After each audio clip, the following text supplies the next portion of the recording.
ఒకటి రెండు మూడు నాలుగుకు అర్థమేమిటో చెప్పనా? చెప్పుకో, త్వరగా చెప్పుకో.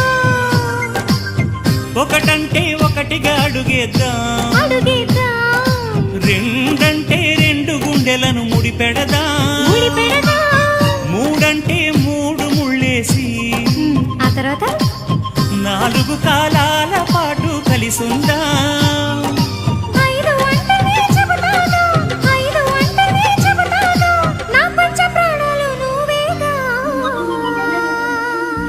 అమ్మావు ఇల్లు ఈగ చదివానాడు,